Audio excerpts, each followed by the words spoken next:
Hello cellists. Today we're going to be working on pulling an even bow. We've worked on bow hold a little bit, now we're going to actually find a pathway through the string that will help us to create an ideal tone.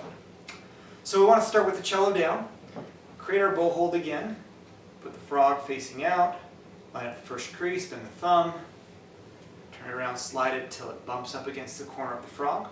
We've got our bow hold where we've been doing our windshield wipers and our toe touches. I wanted to start first with the pathway of the arm. The arm opens here first at the armpit, and then with the form in the elbow. So what we essentially have is an open here, where we're opening this space, and an open here, where we're opening this space. And we close here and close here. Open, open, close, close. And we'll want to make that smooth as we go through. A great exercise to show you just how much adjustment this takes. Put your hands in front of you, about maybe a foot in front of your chest, and try expanding your hands out and keeping them in a straight line. Notice how many adjustments you have to make to try to keep a straight line without having the left hand in front or the right hand in front. If we were to put our hands up like this and say make a half circle, well, I mean, that's easy. That's Leonardo da Vinci's Vitruvian Man. I mean, we're all built in circles. And what we need to do to pull a good bow stroke is pull a straight line, which means that we're constantly adjusting at the wrist, the elbow, and the shoulder to create that straight line on the bow. So let's do it first without the instrument. All right, we'll put it in front of us like so. We'll go open, open, close, close. Open, open, close, close. A couple of these very mechanically. Trying to keep the bow in a straight line. Notice how I have to adjust the wrist to do that. And then trying to make it smooth. Right, while you're still away from the instrument, I recommend that you take your index finger, flip the bow upside down so the wood is down, and then hold the bow. Really, I'm holding the bow upside down and incorrectly, right? But you can put your finger out here as though it's the string and feel where the weak spots are in your bow stroke.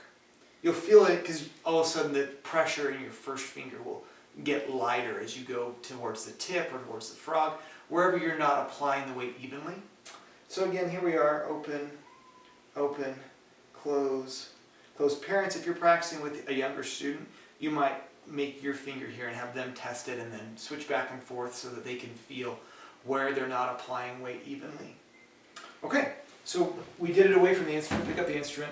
I think that the G and the C strings are the easiest strings to start on here because it allows the shoulder to be extra low. So let's start with the C string. Open. You can see it's not going to be as dramatic there because of how and then open, close, close. When we're here, you can see how it's almost like the pendulum is loaded to the left. If we were to let go, it'd naturally want to come out to the side. When you're here, again, the pendulum is going to want to swing back, and that's going to make the bow changes of direction very even. So we come up here past center, right? Center would be this. Come up past center, and that's going to make us want to seat back the other way. And we get this great, smooth,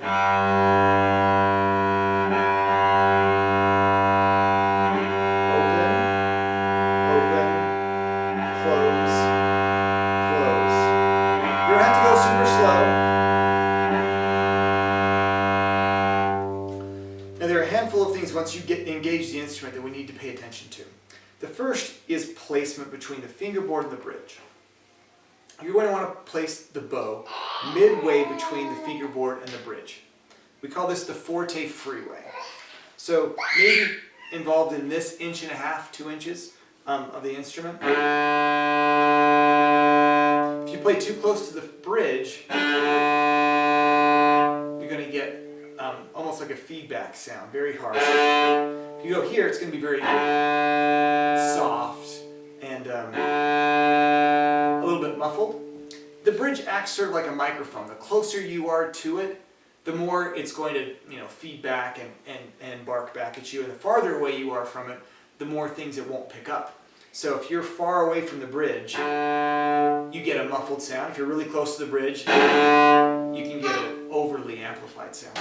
So forte freeway. Forte means loud. We're going to put it right here in that center of the instrument. Open, open,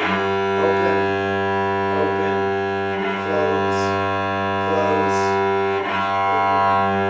open, open, close, close. The next thing that we're going to want to look at is whether your bow is being pulled straight across the string or at an angle. Right? I call these T-bows because from my perspective, you're coming down here, there's one part of a T and then the other part of the T. Works better for younger kids. Perpendicular to the string works fine too. Right? So you're going to want to pull it straight, which again has to do with adjusting in all three joints as you extend the arm, and not like that. Right? What we end up here at the tip is a short arm X-bow, or if you come out like this, which is more rare, you've got a long arm X-bow. You can see how this would make one slash of an X, and that the other. What we want is the T straight across. So forte freeway, T-bows, open, open, close, close. You can see how it gets more complicated, which is why you want to practice it away from the instrument first, and then see if you can pull a straight bow through one path. Open, open, close, close. If you find yourself gliding up and down the string as you pull, again, put the instrument away, flip the bow over, and do it on your finger. Because that's usually a matter of you losing traction or you have an uneven spot in your stroke that's not getting all of the weight to the string. Just like with a car, if you've got traction, you're not going to slide back and forth. Forte freeway, T-bows, open, open, close, close. I recommend 10 per day on each string.